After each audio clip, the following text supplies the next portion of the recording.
Bonjour à toutes et à tous et bienvenue à ce webinaire lors duquel nous allons vous présenter les principales dispositions de l'exposé sondage sur la méthode de la mise en équivalence. Je m'appelle Philippe Popoli, membre du staff technique de l'AISB, et avec moi aujourd'hui, j'ai Bertrand Perrin, membre du board de l'AISB. Bonjour à toutes et tous. La norme AS28 requiert d'utiliser la méthode de la mise en équivalence pour comptabiliser les participations dans des entreprises associées ou de co-entreprises. La méthode de la mise en équivalence consiste à comptabiliser la participation au coût à la date de l'obtention de l'influence notable ou du contrôle conjoint. En période subséquente, l'investisseur ajuste la valeur comptable pour prendre en compte sa quote-part des changements dans l'actif net de l'entreprise associée ou de la co-entreprise, par exemple la quote-part du résultat net ou la distribution des dividendes. Une des premières questions traitées dans le projet était comment évaluer le coût de la participation à la date de l'obtention de l'influence notable ou du contrôle conjoint et quels éléments composent le coût de la participation. Qu'est-ce que l'AISB propose?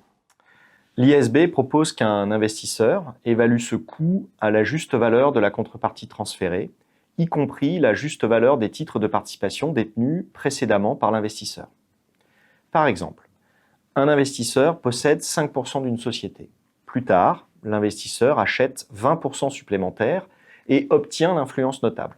L'IASB propose que le coût inclut la juste valeur des 5% détenus originellement à la date de l'obtention de l'influence notable ou du contrôle conjoint. Cette juste valeur devrait être égale à la valeur comptable des 5%, cette participation étant selon la norme IFRS 9 un actif financier évalué à la juste valeur.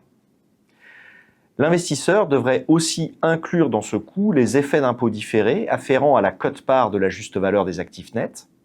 Enfin, si le contrat d'achat comprend un ajustement de prix éventuel, l'investisseur devrait inclure sa juste valeur dans l'estimation de la contrepartie transférée. Les propositions de l'IASB ont été développées sur la base des dispositions de la norme IFRS 3 applicables au regroupement d'entreprises. Il est important de souligner que l'IASB n'a pas changé la présentation de la participation mise en équivalence dans les actifs non courants. La question suivante concerne les propositions de l'IASB quand l'investisseur achète une participation supplémentaire dans l'entreprise associée ou la coentreprise, ou bien vend une partie de sa participation alors que l'investisseur conserve l'influence notable ou le contrôle conjoint. Quand l'investisseur conserve l'influence notable, il doit continuer à utiliser la méthode de la mise en équivalence. La norme IAS 28 a des dispositions lorsque l'investisseur perd l'influence notable, mais n'a pas de disposition pour ces cas-là. Afin de répondre à la question, l'AISB propose que l'investisseur mesure la quote-part supplémentaire des actifs nets de l'entreprise associée ou de la co-entreprise à leur juste valeur à la date de cette acquisition. L'investisseur doit comptabiliser la différence entre la juste valeur de la contrepartie transférée et la quote-part supplémentaire de la juste valeur des actifs nets, soit comme goodwill, qui est inclus dans la valeur comptable de la participation, soit comme profit d'une acquisition à des conditions avantageuses. La participation entière est traitée comme un cumul d'acquisitions, donc l'investisseur ne réévalue pas la participation qu'il possédait précédemment. Il est plus facile d'expliquer la proposition en cas de cession partielle avec un exemple.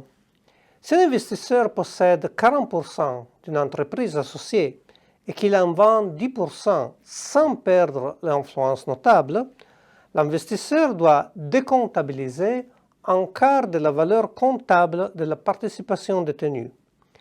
La différence entre la contrepartie reçue et la part cédée est comptabilisée comme plus ou moins-value en résultat.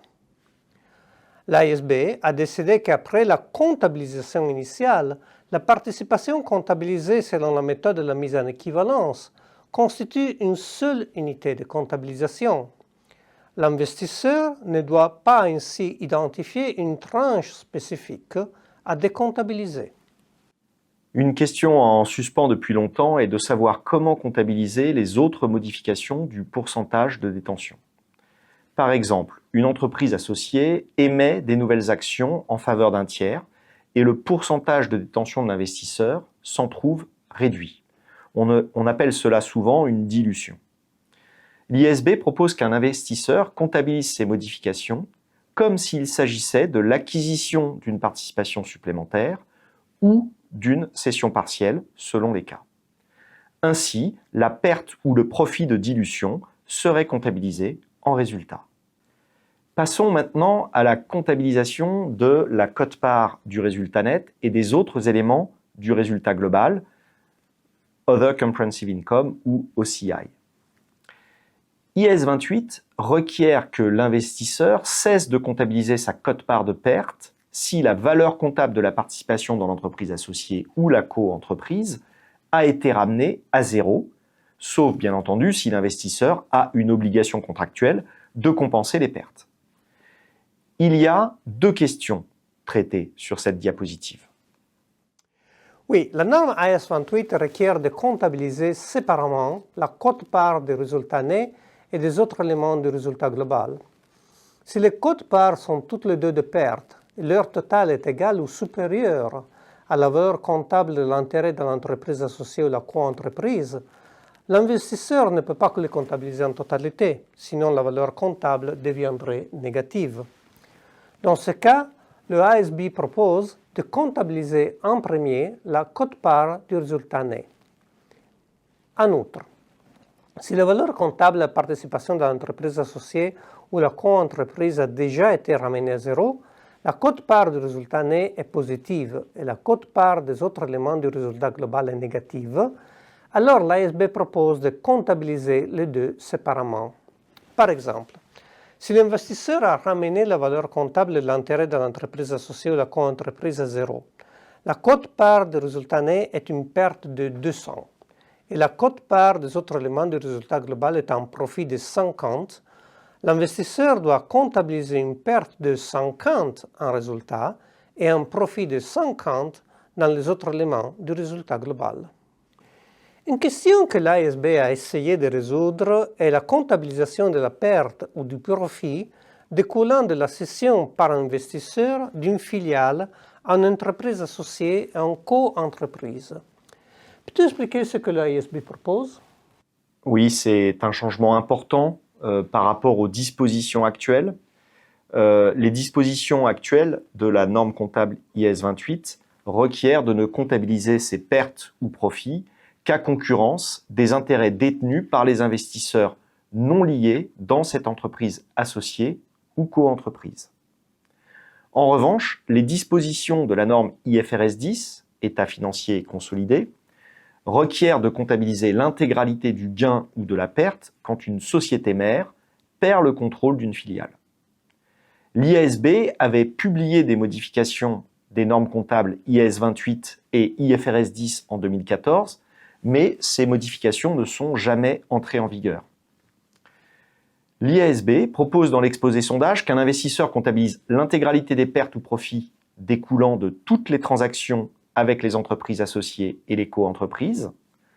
Pour aider les utilisateurs des états financiers à comprendre les effets de ces transactions, un investisseur doit fournir en note annexe le montant des pertes et profits découlant des transactions d'aval, c'est-à-dire les cessions de l'investisseur à ses entreprises associées ou co-entreprises. L'IASB a conclu que cette proposition est plus simple à appliquer pour les entreprises et plus facile à comprendre pour les utilisateurs des états financiers. Un autre sujet abordé par les propositions de l'ASB concerne les indices de perte de valeur. En effet, la norme comptable IS 28 utilise encore un langage daté, comme la référence à une baisse importante ou prolongée de la juste valeur de la participation par rapport au coût. L'ASB propose de comparer la juste valeur avec la valeur comptable de la participation à la date d'arrêt de compte et de remplacer la référence évoquée précédemment par une disposition prévoyant d'identifier une baisse de la juste valeur au-dessous de la valeur comptable. Les autres modifications proposées alignent davantage le langage de la norme comptable IS 28 sur celui de la norme comptable IS 36 dépréciation d'actifs. Et comment l'ASB propose-t-il d'aider les utilisateurs des états financiers à comprendre les effets des nouvelles propositions? Comme la diapositive le montre, l'IASB propose des nouvelles informations à fournir. L'IASB a cependant pris en compte le rapport coût-bénéfice. C'est par exemple la raison pour laquelle l'IASB propose d'indiquer les pertes et profits découlant des transactions d'aval, c'est-à-dire les cessions de l'investisseur à ses entreprises associées ou co-entreprises, mais pas ceux découlant des transactions d'amont, c'est-à-dire les cessions des entreprises associées ou co-entreprises à l'investisseur.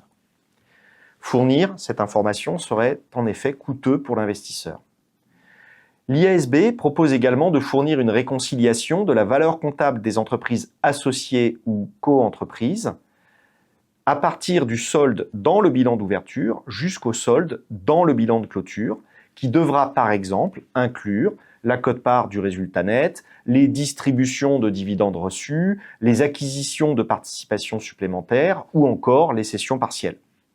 Cette information va permettre aux utilisateurs des états financiers de mieux comprendre comment la valeur comptable a changé et de faire la distinction entre les changements avec ou sans flux de trésorerie. Il y a pas mal de nouvelles dispositions.